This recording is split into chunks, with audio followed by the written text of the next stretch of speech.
네, 친구들 반갑습니다. 오늘도 하나님의 은혜를 사모하며 또 예배 자리를 지키고 있는 우리 사랑하는 우리 톡틴 청소년 교회 모든 그 친구 여러분들을 하나님의 이름으로 또 주님의 마음으로 축복합니다. 오늘도 여전히 또 변함없이 또 각 가정에서 온라인으로 예배를 드리게 되는데요. 함께 우리가 앞서 보았던 인트로 영상처럼 우리의 마음과 정성과 뜻을 다해서 어느 곳에서든지 그 마음의 중심으로 예배하는 자들의 모든 예배를 기뻐 받으시는 하나님을 오늘도 이 예배를 통하여 만나게 되는 그 은혜롭고 축복된 귀한 시간이 되기를 간절히 소망합니다. 우리 이 시간 그런 주님 앞에 다 함께 사도신경으로 우리의 신앙을 고백하심으로 우리 예배를 시작하도록 하겠습니다.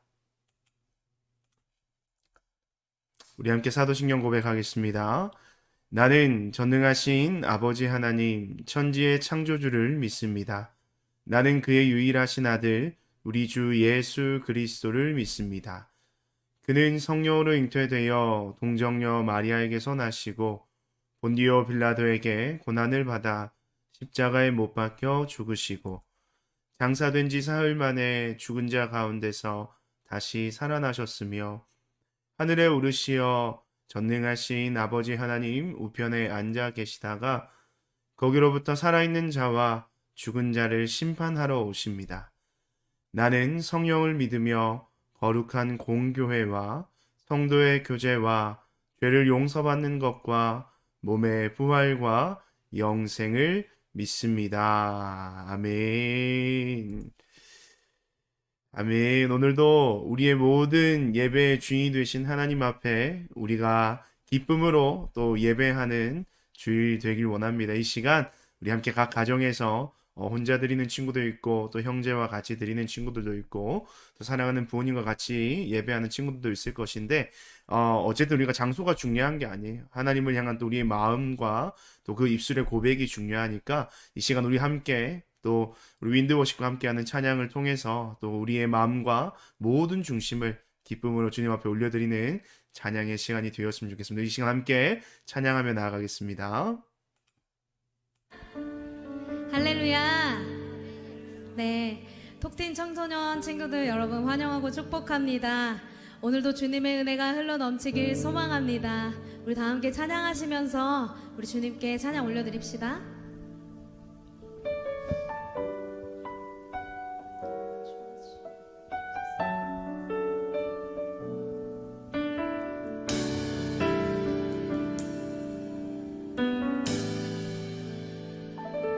내 모습 이대로 사랑하시네. 연약함 그대로 사랑하시네. 나의 모든 발걸음 주가 하시나니 날 인도하소서. 내 모습 이대로 내 모습 이대로 사랑하시네. 사랑하시네. 연약한 그대로 사랑하시네. 사랑하시네. 나의 모든 발걸음 주가 하시나니 날 인도하소서. 주의 날개 아래 거하는 것. 주의 임재 안에 거하는 것. 나의 가장 큰 소망, 나의 가장 큰 은혜, 주와 함께 동행하느니. 주의 날개 아래, 주의 날개 아래 거하는 것. 주의 임재 안에 거하는 것. 나의 가장 큰 소망, 나의 가장 큰 소망,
주와 함께 동행하느니 아멘 주의 날개 아래 거하는 것 주의 임재 안에 거하는 것 나의 가장 큰 소망 나의 가장 큰 은혜 주와 함께 우리 한번 고백하겠습니다. 주의 날개 아래 거하는 것 주의 날개 아래 거하는 것 주의 임재 안에 거하는 것 나의 가장 큰 소망 나의 가장 큰 은혜 주와 함께 동행하느니 주의 날개 아래 거하는 것 주의 임재 안에 거하는 것 나의 가장 큰 소망 나의 가장 큰 은혜 주와 함께 동행하 우리 목소리로 고백할까요? 주의 날개 안에 거하는 것 주의 날개 안에 거하는 것 주의 임재 안에 주의 임재 안에 거하는 것 우리의 가장 큰 소망입니다. 나의 가장 큰 소망 나의 가장 큰 은혜 주와 함께 동행하느니 주와 함께 동행하느니 주의 날개 아래 거하는 것 주의 임재 안에 거하는 것 나의 가장 큰 소망 나의 가장 큰 은혜 주와 함께 동행하느니 우리 함께 동행하신 주님께 영광의 박수 올려드립니다.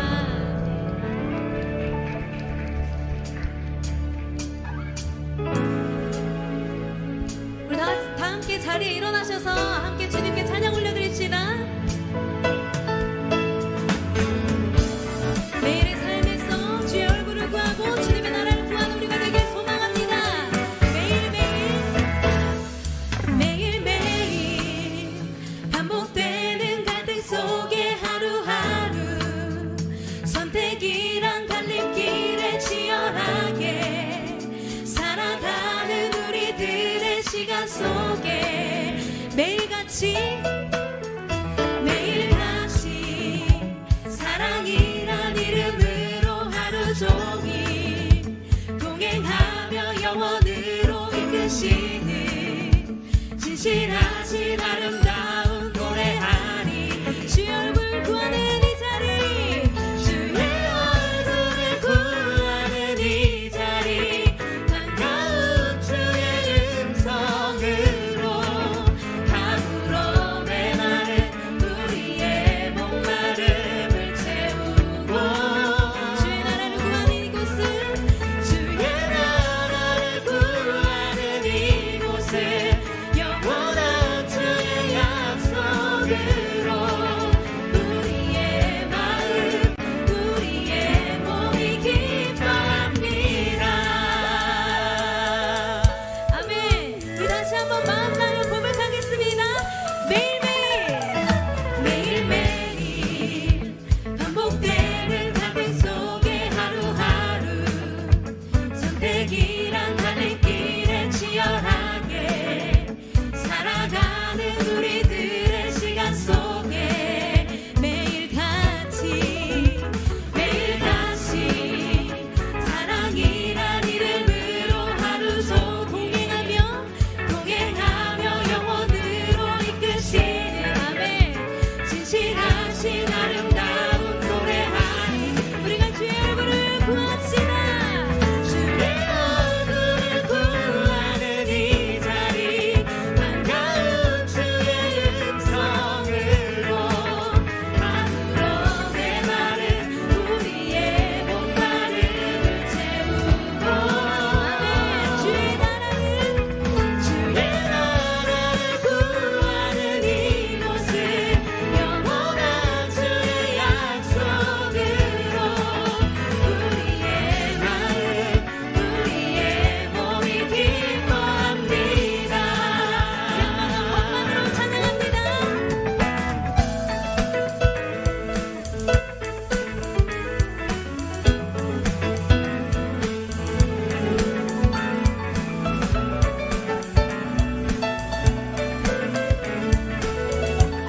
주시는 주님을 함께 찬양합시다.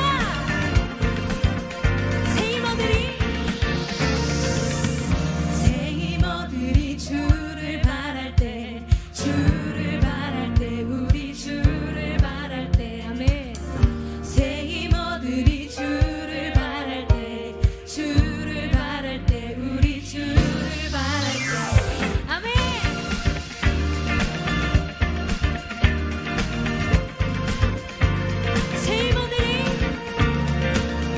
새 힘어들이 주를 바랄 때 주를 바랄 때 우리 주를 바랄 때 새 힘어들이 주를 바랄 때 주를 바랄 때 우리 주님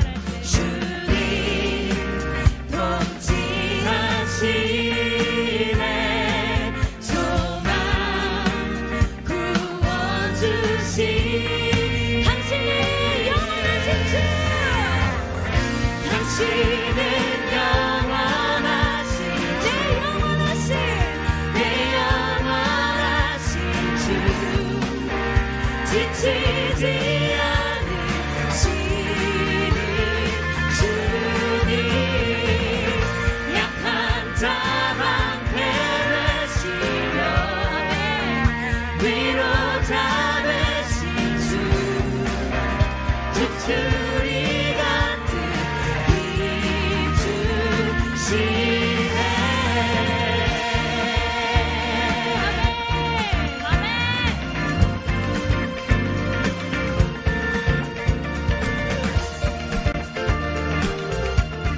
우리 다시 한번 고백합니다. 주님 우리 통치하시네 주님 통치하시네 소망 구원 주시 주님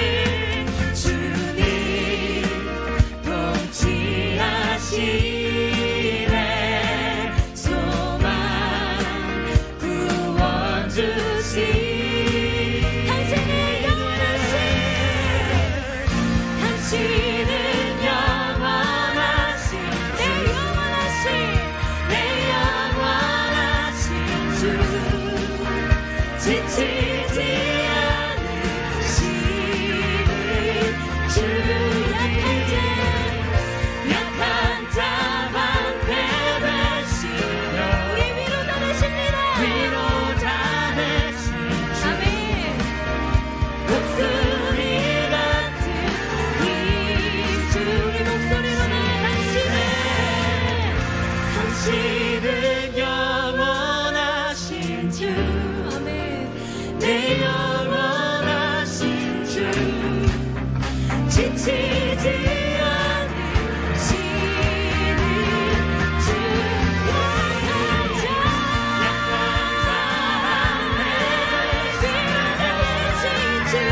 위로자 되신 주 목소리 같은 힘 한 번 더 당신은 영원하신 주 당신은 영원하신 주 내 영원하신 주 지치지 않으시는 주님 약한 자 방패 되시며 위로자 되신 주 독수리 같은 힘 주시네 할렐루야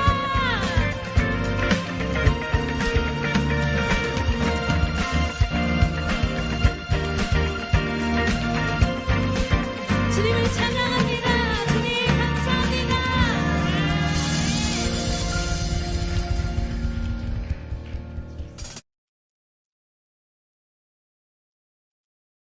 할렐루야. 네, 우리 같이 함께 또 현장에서 찬양을 하고 또 뜨겁게 예배하면 참 너무나도 좋겠지만 또 이렇게 또 각 가정에서 여러분들이 또 이렇게 예배하면서 드렸던 모든 찬양 하나님께서 기뻐 받으셨을 겁니다. 다시 한번 우리 이 시간 오늘 우리에게 찬양을 허락한 주님 앞에 이 시간 감사와 영광의 박수 올리며 나아갑시다. 네, 감사합니다. 속히 현장에서 다시 우리가 뜨겁게 찬양하고 예배할 날이 이르기를 소망하면서 오늘도 그런 소망의 마음을 품고 또 예배하는 이 한 시간 되길 소망합니다. 오늘 우리 함께 말씀 읽도록 하겠습니다. 오늘 함께 읽어볼 하나님의 말씀은요, 창세기 12장 우리 1절 말씀부터 4절까지의 말씀입니다. 창세기 12장 1절로 4절까지의 말씀을 목사님과 여러분이 함께 우리 한 목소리로 읽도록 하겠습니다. 창세기 12장 1절에서 4절 말씀입니다. 주님께서 아브라함에게 말씀하셨다. 너는 내가 살고 있는 땅과 내가 난 곳과 너의 아버지 집을 떠나서 내가 보여주는 땅으로 가거라. 내가 너로 큰 민족이 되게 하고 너에게 복을 주어서 내가 크게 이름을 떨치게 하겠다. 너는 복의 근원이 될 것이다. 너를 축복하는 사람에게는 내가 복을 베풀고 너를 저주하는 사람에게는 내가 저주를 내릴 것이다. 땅에 사는 모든 민족이 너로 말미암아 복을 받을 것이다. 아브라함은 주님께서 말씀하신 대로 길을 떠났다. 롯도 그와 함께 길을 떠났다. 아브라함이 하란을 떠날 때에 나이는 75이었다. 아멘. 오늘 말씀의 제목 같이 한번 읽어볼까요? 시작. 복덩이가 된 사람 이야기. 다시 한번 더요. 복덩이가 된 사람 이야기라는 우리 제목을 가지고 우리 창세기 12장 1절에서 4절의 말씀을 통해서 오늘 하나님께서 우리에게 주시는 귀한 메시지, 그 음성을 듣길 원합니다. 이 시간 오늘 어떤 이야기를 여러분과 함께 나누게 될지 함께 우리 가스펠 프로젝트 이 영상을 나누고 계속해서 말씀을 이어가도록 하겠습니다.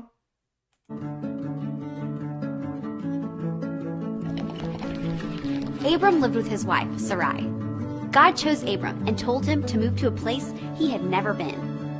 God promised Abram 3 things: a large family, land for his family, and blessing. God visited Abram in a vision and said, "Do not be afraid, Abram. I am your shield. Your reward will be great." This was a good promise, but Abram was sad. He didn't have any children to inherit his blessing. "One of my slaves will be my heir," Abram said. But God had a better plan. He took Abram outside to remind him of his promise. "Look at the sky and count the stars, if you can," God said. Abram couldn't count the stars. There were too many. "Your family will be that numerous," God promised.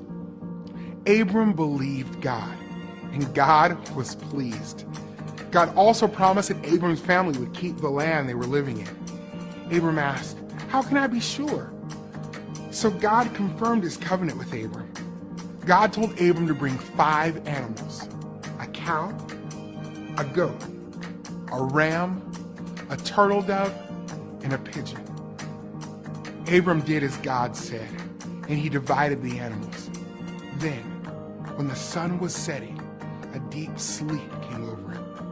While Abram slept, God told him what would happen in the future. He said that Abram's family would be slaves in another country for 400 years. Then God would judge the nation and bless Abram's family. Even though these things would happen, Abram would live a long, peaceful life. When it was dark, a smoking firepot and a flaming torch representing God passed between the divided animals. This showed that God would be responsible for keeping his promise. Many years passed, and Abram still didn't have the promised son. God hadn't forgotten, though. He appeared to Abram again and reminded him, "I am Almighty God. I will establish my covenant between me and you, and I will multiply you greatly." God was so serious about his promise that he changed Abram's name to Abraham, which means father of a great multitude. God told Abraham that he would be the father of nations, even kings. "I will keep my promise to you," God said, "and it will last forever. I will be your God, and I will be the God of your family, of everyone who comes after you." God also promised to give Abraham and his offspring all the land of Canaan where they were living. You will own this land forever, he said.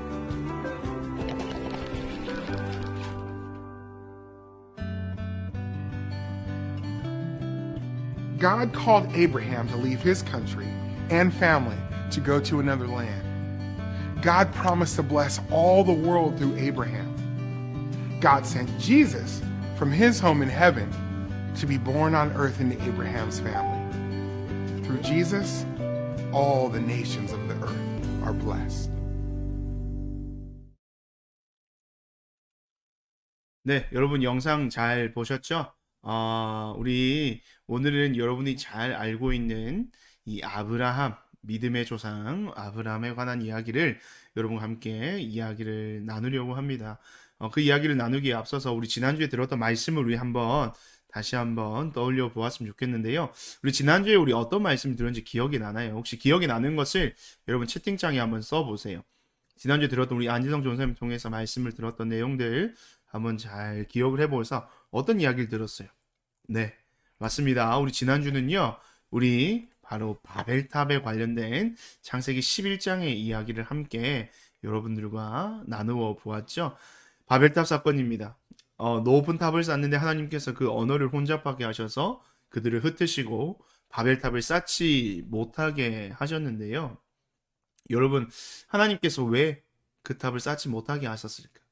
또 다른 말로 왜 그 사람들은 노아 홍수 이후에 이 바벨탑을 쌓게 되었는지 지난주에 말씀을 들었던 것을 다시 한번 복습을 해봅시다. 창세기 11장 4절 말씀입니다. 그들은 또 말하였다. 자, 도시를 세우고 그 안에 탑을 쌓고서 탑 꼭대기가 하늘에 닿게 하여 우리의 이름을 날리고 온 땅 위에 흩어지지 않게 하자. 그 당시에 사람들이 바벨탑을 쌓았던 이유가 크게 두 가지가 있어요. 뭐냐면, 자, 도시를 세우고 탑을 쌓고 탑 꼭대기가 하늘에 닿게 하여 우리의 이름을 날리고, 이 모든 것을 좀 종합해 보면 어떤 이미지가 떠오릅니까? 높은 탑, 그렇죠? 그리고 그 탑이 어디에 닿게까지? 하늘에 닿게까지 하여 우리의 이름을 날리고 우리의 명성을 날리자는 거예요. 지난주에 우리 전사님이 롯데타워 탑을 보여주셨잖아요. 그렇죠? 이 롯데타워 우리나라에서 가장 높은 빌딩이에요. 롯데에서 그 탑을 건물을 왜 쌓아 올렸을까요? 자신들의 어떤 명예와 명성과 그런 높음에 대해서 온 사람들에게 보여주고자 하는 거예요. 우리 기업은 이런 기업이에요. 세계 인류 기업입니다. 최고입니다. 뭐 이런 것들을 보여주는 상징적인 의미가 있거든요. 바벨탑도 마찬가지. 그것을 세우면서 자신들의 이름을, 인간의 이름, 사람의 이름을 날리는 건데, 여기서 중요한 게 뭐냐면 하늘에 닿게 하여. 이 하늘이라고 하는 것은 단순히 우리가 바라보는 하늘만을 의미하는 것이 아니라 이 당시 이 하늘의 의미는 하나님을 의미하는 거예요. 그러니까 하나님께까지 이 탑이 쌓게 하여서 우리의 능력이 이만이 이 하나님과 같이 된다는 것을 보여주자. 누구한테? 하나님한테. 그리고 온 세상에 그런 우리의 뛰어남을, 우리의 명성을 알리자라고 하는 뜻이에요. 어떤 것이 생각이 납니까? 여러분, 창세기 때가 생각이 나지 않습니까? 창세기 1장에 창세기 1장이 아니라 창세기 3장, 2장과 3장에 걸쳐서 나오는 우리 인간의 범죄함 이야기, 아담과 하와 이야기가 떠오르지 않습니까? 하나님과 같이 되고자 했던 그 아담과 하와의 그 죄악된 모습이 떠오릅니다. 첫 번째, 바벨탑 쌓았던 이유는 그것이고, 두 번째는 뭐예요? 흩어지지 않게 하자. 이것은 하나님의 심판에 대한 두려움에서 나타나는 거예요. 높은 탑을 쌓는 것은 어떤 하나님과 같이 되고자 하는 의미도 있지만 그 이전에 이 바벨탑 사건 이전에 어떤 일이 있었어요? 홍수 심판이 있었잖아요. 그러니까 높이 탑을 쌓아서 그 하나님이 아무리 많은 비를 오게 하고 홍수가 나게 하여 심판을 한다 할지라도 우리가 그것을 피할 것이다 라는 것을 의미하는 거예요. 근데 여러분, 이것은 하나님에 대한 불신의 태도입니다. 무슨 말이냐? 하나님께서 노아 홍수가 끝나고 난 뒤에 노아와 그 가족들에게 더 이상 너희들을 내가 물로 심판하지 않겠다라고 하는 하나의 징표를 보여주셨어요. 여러분, 그게 뭐예요? 무지개였잖아요. 무지개 언약입니다. 하나님은 약속하시고 그것을 반드시 지키시는 분이시죠. 그 약속에 대한 우리의 응답은 뭐예요? 신뢰, 믿음입니다. 그런데 이 바벨탑을 쌓았던 인간들의 마음속에는 그 하나님에 대한 약속의 불신의 마음이 있었던 거예요. 그래서 혹시나 또 하나님께서 물로 심판하실 때는 우리가 그 심판을 피할 수 있는 높은 탑을 쌓자. 그러니까 바벨탑을 하나님께서 흩으신 두 가지의 이유, 또한 이 바벨탑을 쌓았던 두 가지의 인간들의 목적, 하나님과 같이 되고자 했던 것, 또 뭐예요? 하나님에 대한 불신. 그랬기 때문에 하나님이 이 바벨탑을 더 이상 쌓지 못하도록 하나님께서 언어를 혼잡하게 하셔서 그들을 흩어 버리셨던 거예요. 근데 우리가 생각을 해보면 그런 거예요. 아담이 하나님 앞에서 죄를 지었을 때 가인의 범죄함도 있었고 그 다음에 노아 홍수의 심판도 있었어요. 근데 똑같은 죄들이 계속해서 반복이 되잖아요. 하나님께서 홍수와 심판이 끝나고서 노아와 그의 가족들이 하나님께 제사를 드리면서 하나님 앞에서 온전히 살겠노라라고 하는 예배의 고백이 있었는데 또 그들은 이후에 어떻게 해요? 동일한 죄의 모습을 가지게 됩니다. 목사님이 이걸요 이렇게 좀 표현을 하고 싶어요. 죄의 재활성화. 그러니까 어느 순간에 이 죄악들이 또다시 활성화가 된다는, 재활성화라는 것은 다시 활발하게 움직인다는 거예요. 그래서 똑같은 죄악된 모습들이 계속해서 어떻게 해요? 반복이 되고 있는 겁니다. 그러면서 목사님 여기서 드는 궁금증, 고민, 생각은 뭐냐면, 그렇다라고 한다면 하나님 입장에서 인간을 바라보는 하나님의 마음은 어떠할까? 또 다른 말로 이런 상황 속에서 계속해서 반복되고 있는 이 죄의 재활성화가 일어나고 있는 상황 속에서 하나님과 하나님의 형상대로 지음을 받은 인간 사이의 관계는 어떠할까에 대한 고민이 생기는 거예요. 그래서 첫 번째 목사님이 설교의 대지를 이렇게 한번 잡아봤어요. 자, 첫 번째 대지는 이거예요. 함께 한번 읽어볼까요? 하나님과 나의 관계는 계약의 관계인가 혹은 언약의 관계인가? 밑에 우리 소제목을 같이 한번 읽어볼까요? 약속, 관계의 기초는 상호 간의 신뢰를 바탕으로 한다. 자, 관계를 나타내는 두 가지의 용어가 계약과 언약이 있습니다. 근데 이것을 좀 설명하기 위해서 여러분 최근에 이 연예계의 굉장한 핫 이슈의 내용을 여러분과 한번 이야기하려고 합니다. 여러분 최근에 연예계 이슈 중에 가장 큰 이슈가 뭐였어요? 목사님 머릿속에 딱 생각이 남는 거는 바로 이 사람입니다. 연예계 대표 미남 미녀 커플이죠. 우리 현빈과 손예진. 사랑의 불시착을 통해서 엄청난 그 케미를 선보였던 두 배우가 그 극을 뛰어넘은 현실 속에서도 어떻게 해요? 결혼을 한다는 소식을 전해 왔습니다. 그래서 현빈을 사모했던 수많은 여성들과 또 손예진을 사모했던 수많은 남성들의 마음에 굉장히 울적하고 기쁘면서도 울적한 그런 많은 눈물지였던 우리 선생님들도 계시리라 생각이 되는데요. 결혼. 그렇죠. 참 어쨌든 좋은 거예요. 행복한 겁니다. 그래서 여러분 모두 다 결혼하셨으면 좋겠어요. 우리 많은 결혼의 축복이 여러분에게 있었으면 좋겠고요. 이 결혼하면 여러분들 많은 궁금한 것들이 있잖아요. 그렇죠? 결혼 생활이 어떨까?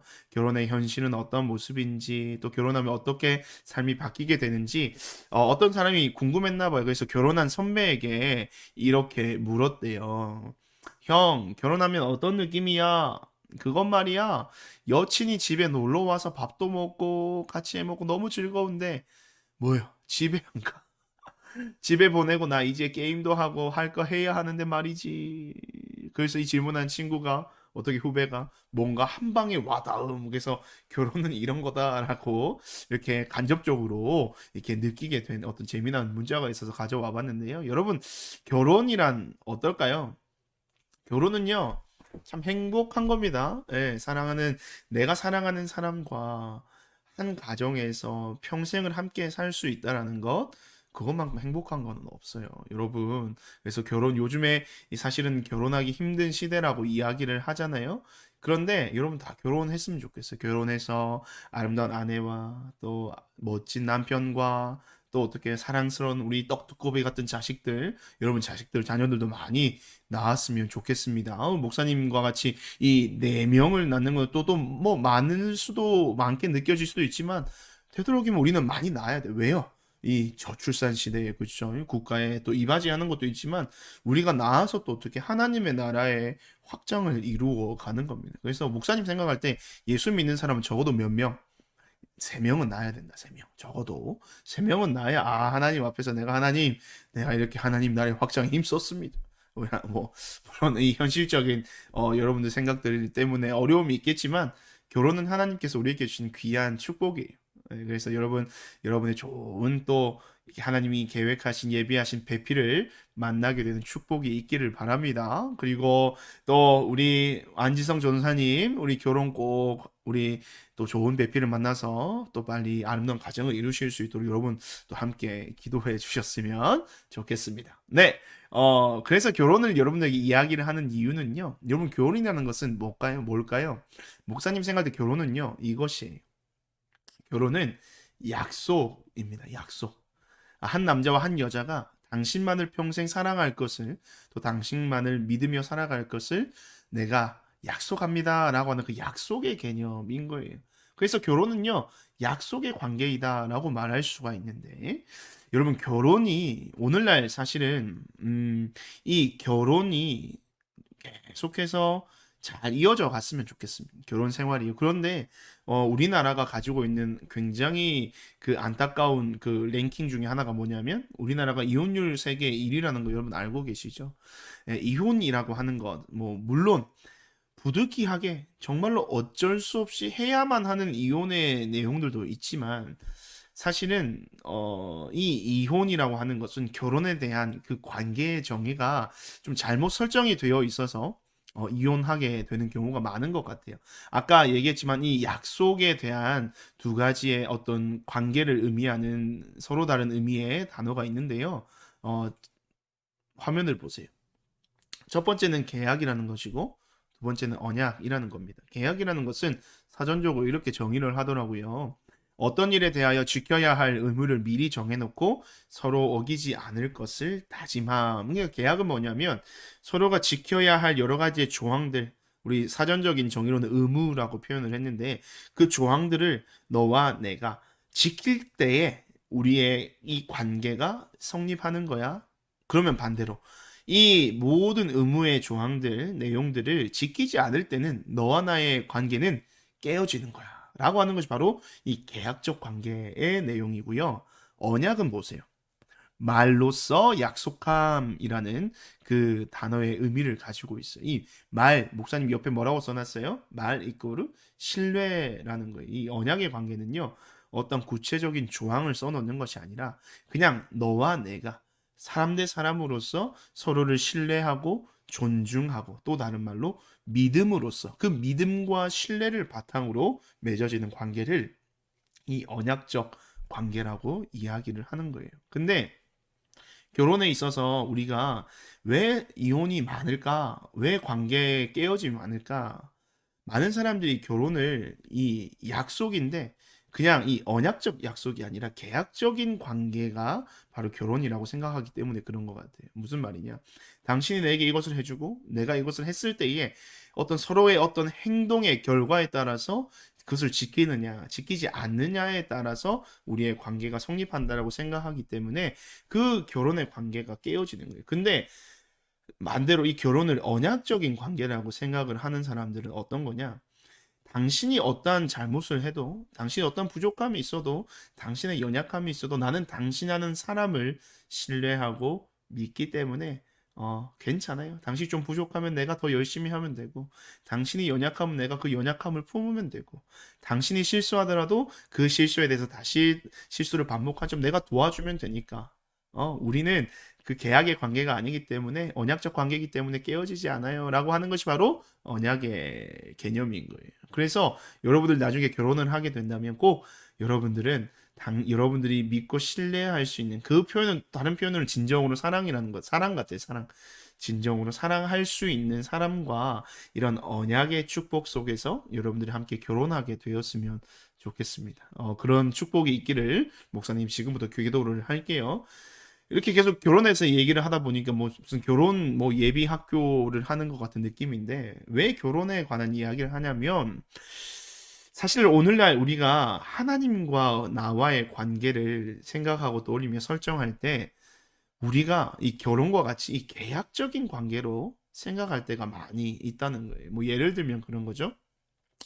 내가 하나님이 원하시는 삶의 어떤 모습들과 행함들을 열심히 하는 거예요. 예를 들면 뭐 예배를 열심히 드리거나 기도를 열심히 하거나 뭐 찬양을 열심히 하고 신앙생활을 열심히 하는 거예요. 근데 그 열심히 하는 조건 이유가 뭐예요?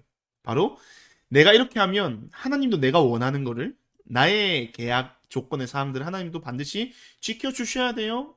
내가 이 의무를 다하는 거 하나님 나에 대한 의무를 다해 주셔야 돼요. 라는 어떤 암묵적인 그러는 무의식적인 의식이 우리 안에 많이 자리 잡고 있다는 거예요. 그래서 내가 이것을 했는데 하나님 내 요구를 들어주셔야죠. 당연한 거 아니에요? 기브 앤 테이크이잖아요. 근데 만약에 하나님 내게 기도를 내가 원하는 걸 들어주지 않으신다? 내가 하나님 앞에 이렇게 살았는데 열심히 살았고 말씀 듣고 예배하고 열심히 내가 한다고 했는데 하나님 내 걸 안 들어주신다? 그럼 나는 하나님 믿지 않을 거예요. 그러고 하나님을 떠나버리는 그런 오늘날의 신앙인들이 얼마나 많은지 모릅니다. 그런 사람들의 문제는 뭐예요?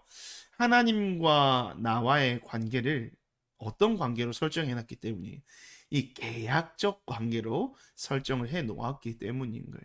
그런데 여러분 반대로 한번 생각해 보세요. 만약에 하나님과 나와의 관계가 계약의 관계라고 한다면 하나님은 우리에 대해서 어떤 마음을 가지실까요? 자, 오늘 등장했던 한 사람이 있습니다. 아브라함이죠. 자, 아브라함을 오늘 하나님께서 부르셨는데요. 사실은 아브라함을 부르시기 직전까지의 하나님과 우리와의 관계를 한번 생각을 해보면 이런 일들이 있었어요. 어떤 일들이 있었습니까? 가인이 아벨을 살인했습니다. 살인의 죄를 범했어요. 하나님께서 노아의 홍수를 통해서 심판을 행하셨는데 왜 홍수 심판을 가져오셨어요?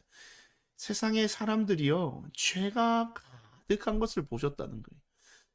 하나님께서 원래 세상을 창조하시고 보시기에 심히 좋았더라라고 기록을 하고 있지만 하나님께서 이 홍수 노아의 시대의 사람들의 모습을 보면서 어떻게 해요? 내가 이 세상을 창조하고 사람을 지은 것을 뭐 했다? 후회하실 정도로 사람들의 죄가 많이 있었습니다. 또 어떤 일이 있었습니까?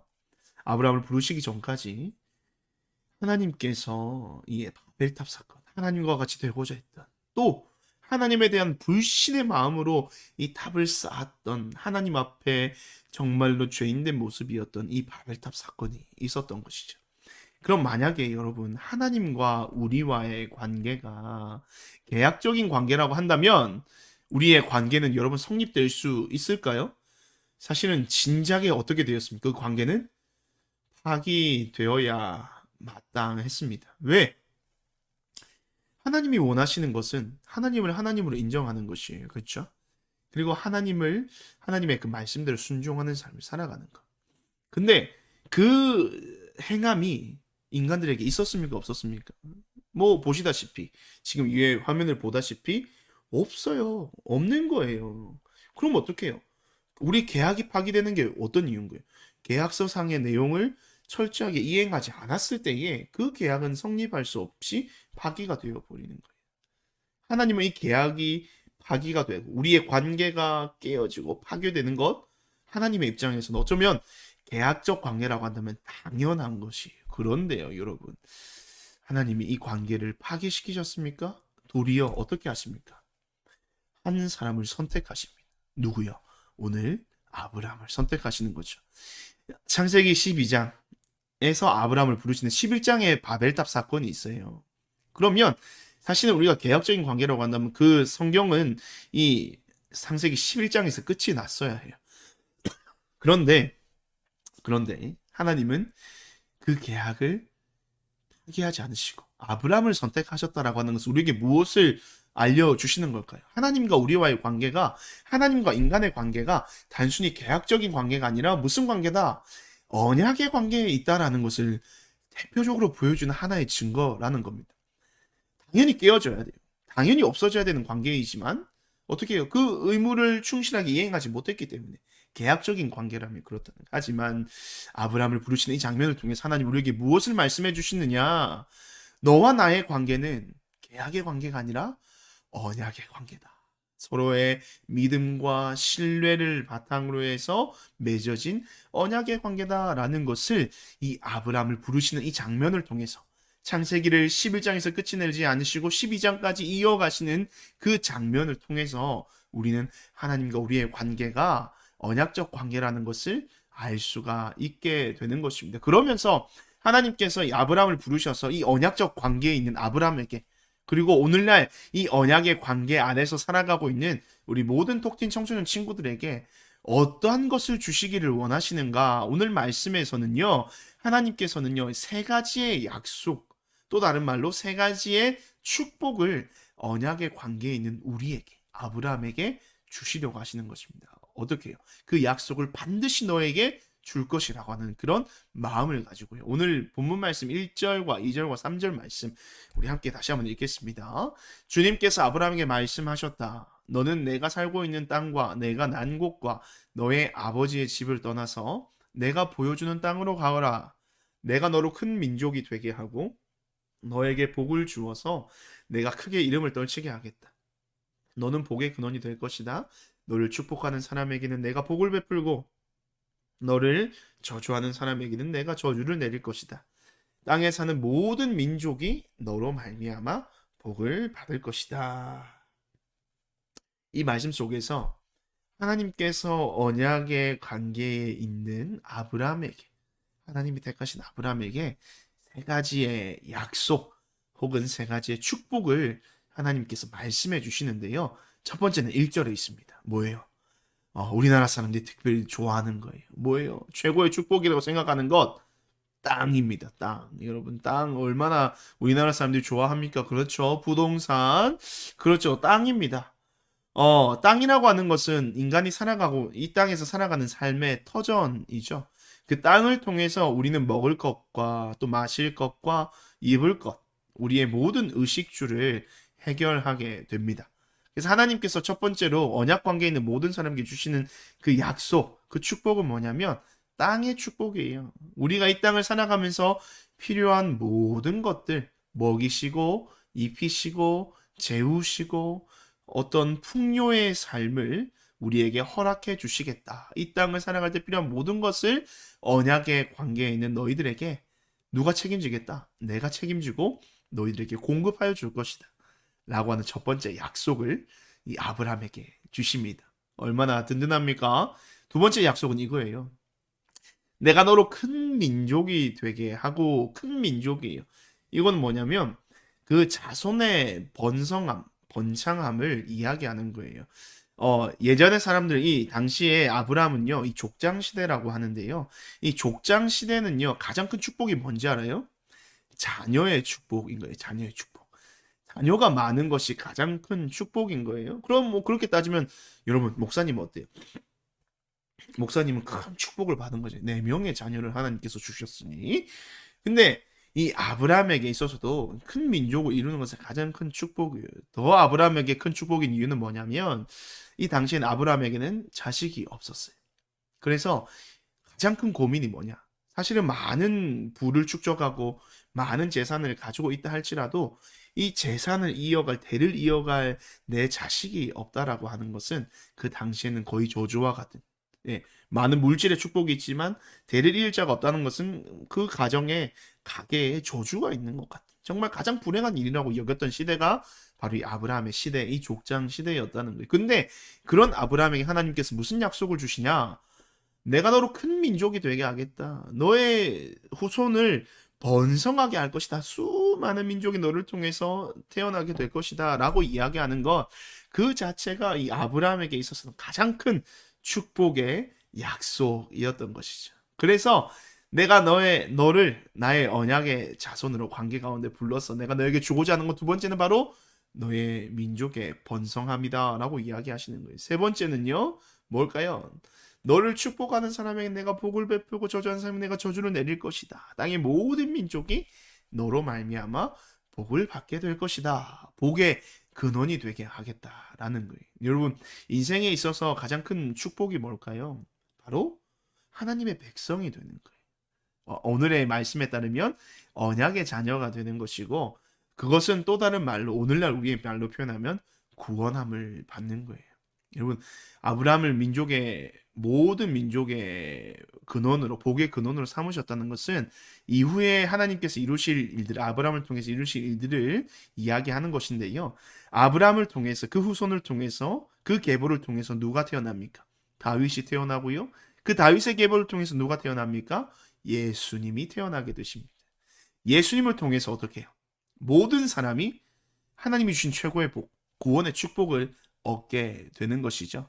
그래서 이 3절의 말씀 중에서 아브라함을 통해, 아브라함을 너가 모든 민족의 복의 근원이 될 것이다 라는 말은 너를 통해서 모든 사람들이 내가 인간들에게 줄 수 있는, 죄인들에게 주는 가장 큰 축복인 그 구원의 축복을 이룰 수 있는 그런 은혜를, 그런 역사를 이루어 갈 것이다.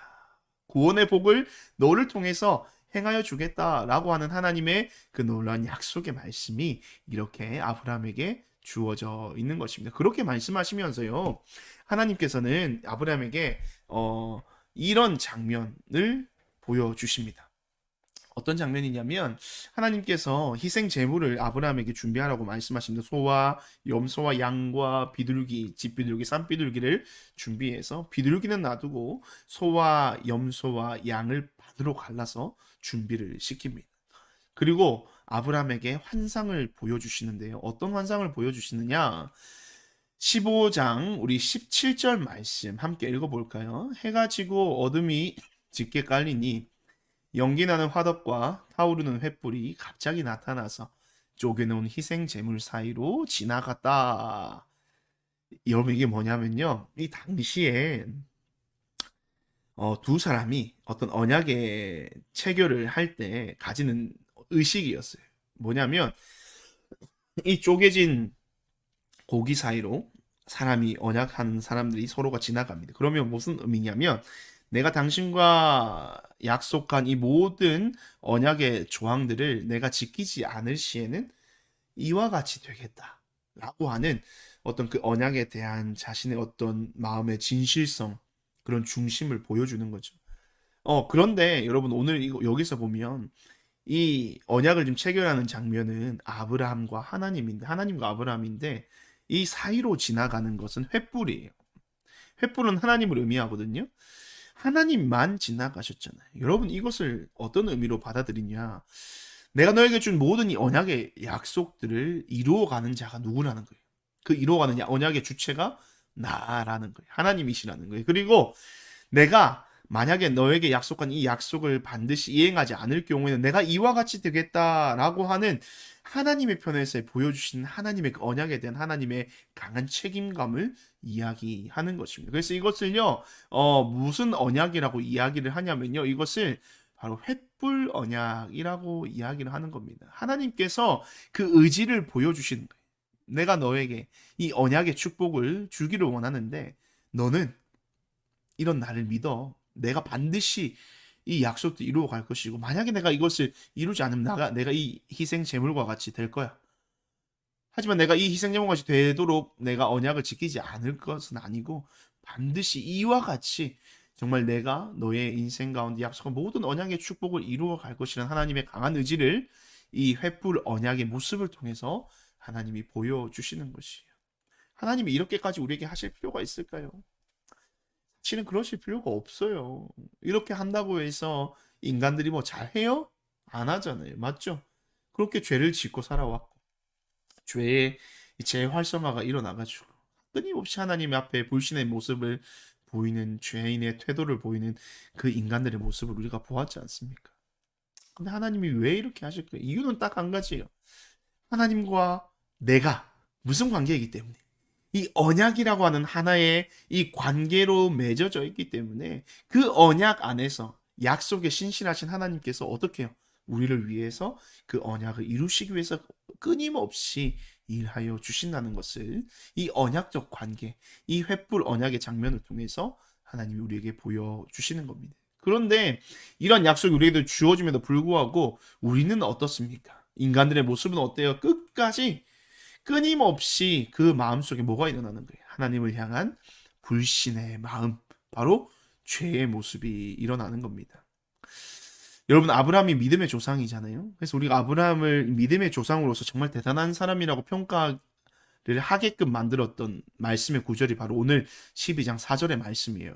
함께 읽어봅시다. 아브라함은 주님께서 말씀하신 대로 길을 떠났다. 여러분, 아브라함이 주님께서 말씀하신 대로 길을 떠났어요. 내가 내게 보여줄 땅으로 가라. 보여줄 땅이라고 하는 것은 땅을 보여주셨다는 거예요. 안 보여주셨다는 거예요. 안 보여주셨다는 거예요.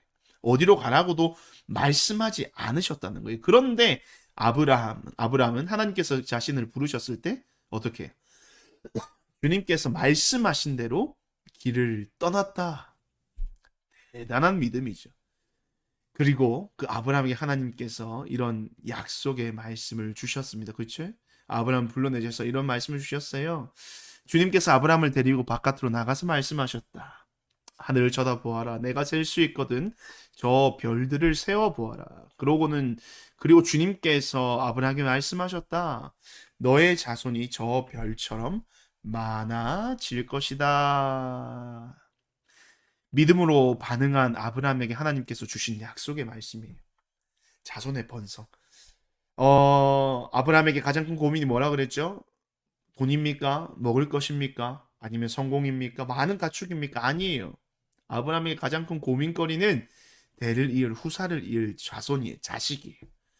그런 그에게 하나님께서 주시는 약속의 말씀이 바로 너로 하늘의 무별과 같이 바다의 모래와 같이 내 자손, 내 후손을 번성케 할 것이다. 별처럼 많아지게 될 것이다. 라는 하나님의 약속의 말씀이 주어졌습니다. 그런데요, 여러분, 아브라함이 과연 그 하나님의 약속의 말씀을 진짜 우리가 생각하는 것처럼 100% 완전하게 그 말씀을 따랐을까요? 그렇지 않아요. 따라합시다. 아브라함도 어쩔 수 없는 죄인에 불과하다. 여러분, 아브라함이라고 특별한 게 아니에요. 성경에 나오는 모든 사람들 특별해 보이지만 결국 우리와 같은 하나님 앞에서는 동일한 뭐예요? 다 죄인들일 뿐인 거예요. 아브라함의 연약함이 이 약속에 대한 하나님의 불신의 태도가 어떻게 드러나는지 우리 한번 예를 들어 볼게요. 자, 아브라함이 처음 떠날 때의 모습이에요. 자, 처음 떠날 때 누구와 갔죠? 아브라함과 사레와 그 조카 롯을 데려갔습니다. 여러분, 근데 롯을 왜 여러분 아브라함이 같이 데려갔을까요? 뭐 그 삼촌과 조카의 관계가 너무 끈끈해서 그럴 수도 있어요. 그런데 여러분, 이 조카의 롯도 자신의 부모님이 있었잖아요. 그렇죠? 근데 부모님을 떠나서 고향을 떠난다는 것은 보통 일이 아니에요. 근데 왜 떠났을까요? 또 왜 아브라함은 조카 롯을 데려갔을까요? 정답은요, 아브라함이 롯을 자신의 양자로 삼아서 자신의 기업을 무르게 대를 이을 자로 점찍어 놓았던 거예요. 하나님의 약속의 말씀이 있었지만 어떻게 해요? 그 혹시나 하는 상황을 대비하는 거, 뭐 굉장히 대비하는 마음이 철저하죠. 롯을 자신의 대를 이을 후사로 생각을 했던 거, 점찍어 놨던 거예요. 그것이 또 어디에서 증명이 되는지 알아요, 여러분? 롯이 삼촌을 떠난다고 얘기했을 때 아브라함이 어떻게 해요? 굉장히 힘들어합니다. 왜? 조카 롯이 떠나는 것에 대해서. 뭐 가족 이상이었기 때문이기도 하겠지만 왜 힘들어할까요? 내가 너를 데려온 이유가 뭐예요? 내 대를 잇게 하기 위해서 데려왔는데 너가 떠나버리면 나는 내 대를 누가 이어갈 것이냐라는 그런 고민, 그런 아픔, 슬픔, 그런 절망이 아브라함에게 있었다는 거예요. 두 번째요. 하나님께서 무별과 바다의 모래와 같이 너의 자손을 번성케 할 것이라고 얘기했는데 그 말을 믿지 않았던 아브라함과 사레가 자신의 여종 하갈을 아브라함과 동침하게 합니다. 그러면서 대를 이을 후사를 만들게 되죠. 그 아들의 이름이 이스마엘입니다. 하나님의 약속이 주어졌음에도 불구하고 인간적인 방법을 취하게 되는 것이죠. 마지막으로 또 어떤 장면이 있을까요? 아브라함의 충성된 종 엘리에셀입니다. 여러분이 알고 있는 그 아브라함의 아들 이삭의 아내를 데리고 리브가를 찾으러 갔던 그 종, 바로 엘리에셀이에요. 엘리에셀을 아브라함이 무엇이라고 생각했냐? 하나님께 직접 얘기했어요. 하나님, 만약에 제게 후사가 없으면 이 엘리에셀을 나의 기업 물을 자로, 양자로 삼을 겁니다. 이미 하나님께서 약속을 해주셨음에도 불구하고 믿음의 조상이라고 말하는 열국의 아버지라고 얘기하는 이 아브라함에게도 이러한 굉장한 연약함이 있었다는 거예요. 여러분, 왜 이런 연약함이 생길까요? 그렇다고 해서 아브라함 믿음이 부족하다? 부족할 수도 있지만 아브라함이 뛰어넘지 못했던 한 가지의 장벽이 있었던 거예요. 뭐냐면 바로 현실이라는 장벽인 거죠. 아브라함은 지극히 현실적으로 자신의 모든 상황을 살펴보는 겁니다. 현실적으로 보았을 때 내게 자식이 없어요. 그럼 이 자식이 없는 것을 대체할 수 있는 다양한 방법들을 취한 거예요. 조카 롯을 데려가는 것, 종의 다른 첩을 들여서 그 기업을 잇게 하는 것, 또 그것마저도 안 될 건 내 종을 데려와가지고 내 가족과 내 피는 아니지만 양자로 삼아서 그것을 이어가게 하는 것. 현실의 문제 앞에서 현실적인 대안을 마련한 거예요. 그거는 어떻게 보면 오늘날 이 땅에 살아가는 모든 사람들이 생각하는 당연한 모습일 거예요.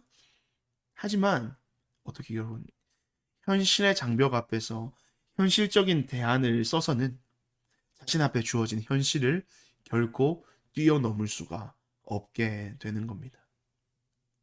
하지만 이 현실의 장벽 앞에서 현실적인 대안을 찾는 것이 아니라 믿음의 눈으로, 믿음의 시선으로, 믿음의 마음으로 하나님을 찾는다면 이 아브라함의 인생에는 어떤 변화가 일어날까요? 그 현실을 뛰어넘어서 역사하시는 하나님의 역사하심이 그 아브라함의 인생 가운데 일어나게 된다는 것입니다.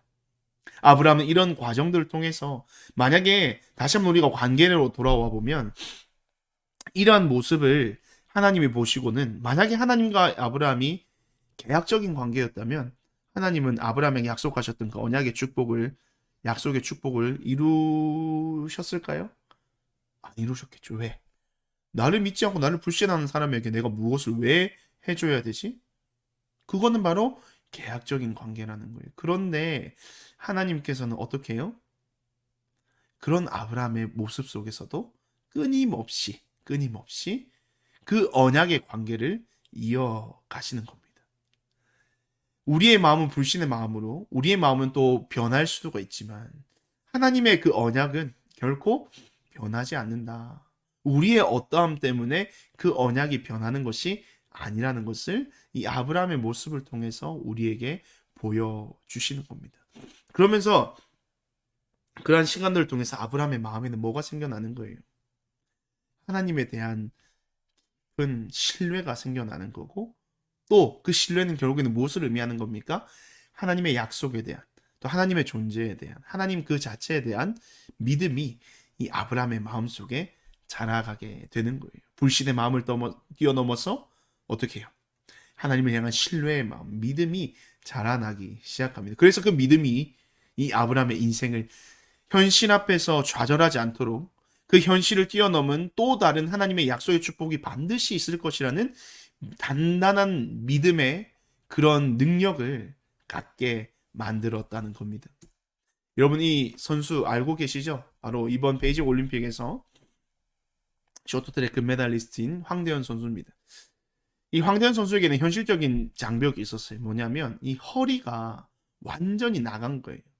그러니까 허리의 그 상태를 보면 쇼트트랙 선수를 할 수 없는 상황에 이르렀대요. 너무 운동을 열심히 해가지고. 그런데 지금 황대현 선수의 손에는 뭐가 들려 있습니까? 금메달이 들려 있죠.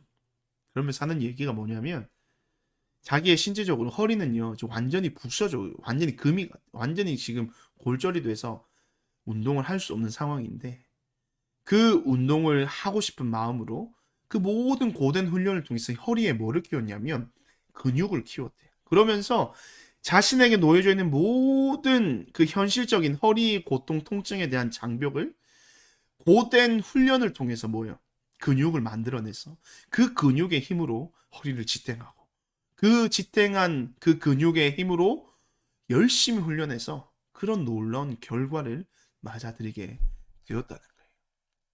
우리의 삶도 마찬가지인 것 같아요. 하나님 앞에서 늘 우리는 언제나 어떻게 해요? 부족한 모습이 많이 있습니다. 연약한 모습이 우리 안에 많이 있어요. 여전히 우리는 죄인이기 때문에 그런 불신의 태도를 하나님 앞에 보일 때가 많이 있다는 것이죠. 그러면서 우리는 우리 앞에 놓여진 모든 현실의 장벽 앞에서 하나님이 과연 내게 무엇을 해줄 수 있는가?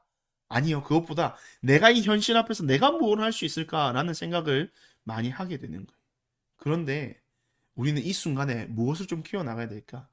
이 황대현 선수가 근육을 키워나갔듯이 현실의 장벽을 뛰어넘기 위해서 그 근육의 힘을 빌어왔듯이 우리는요, 이 현실의 장벽을 뛰어넘기 위해서 우리는 어떠한 근육을 키워야 될까요?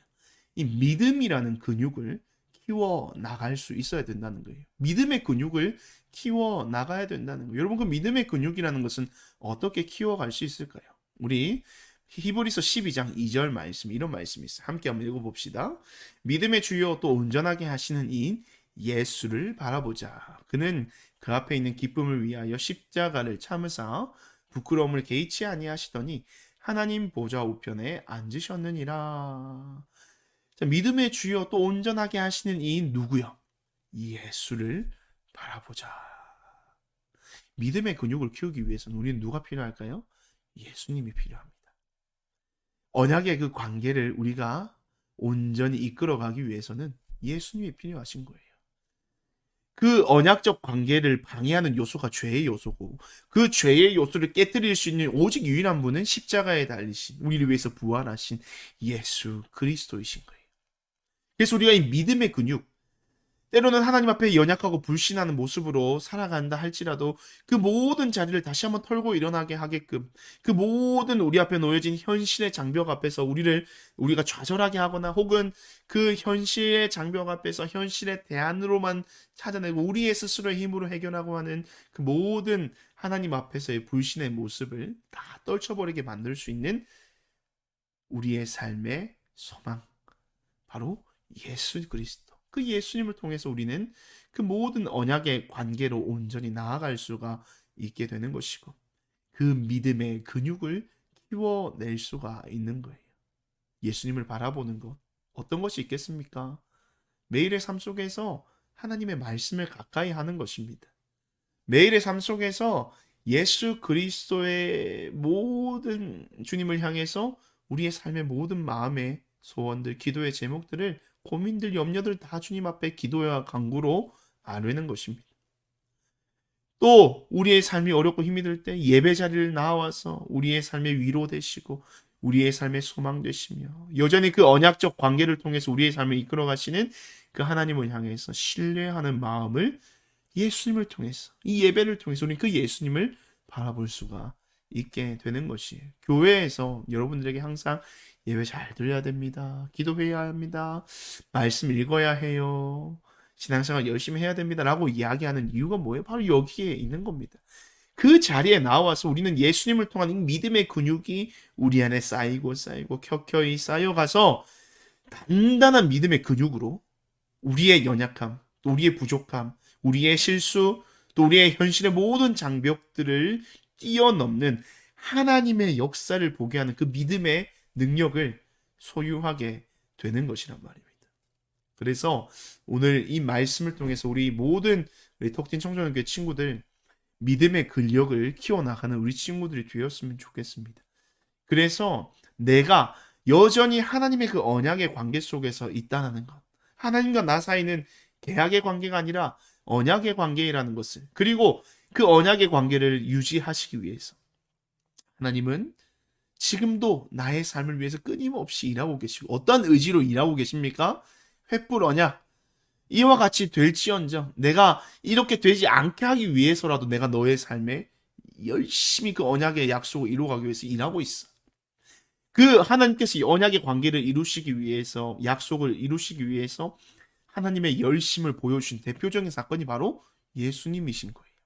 그래서 그 예수님을 통해서 그 언약의 관계를 온전케 하여 주시고 회복케 하여 주시고 완전케 하여 주신 그 은혜를 기억하며 이번 한 주 우리 안에 하나님을 향한 불신의 마음들, 또 계약적 관계로 생각했던 그 모든 마음들 다 내려놓게 되기를 바랍니다. 그리고 나를 온전하게 그 은혜의 길로 인도하시는 그 주님의 이끄심을 따라서 이번 한 주도 세상 가운데 불신이 아닌 전적인 신뢰로 하나님이 나를 나의 어떠함을 보고가 아니라 하나님께서 나를 택하여 주셔서 언약의 관계로 불러주셨고 그 관계를 하나님이 이끌어 가신다는 확실한 믿음의 고백으로 이번 한 주도 세상 가운데서 그 언약을 이루어 가신 하나님의 축복이 가득한 삶을 살아가시는 우리 모든 독진 청소년교 친구들이 되시기를 주님의 이름으로 축복드립니다. 기도하겠습니다.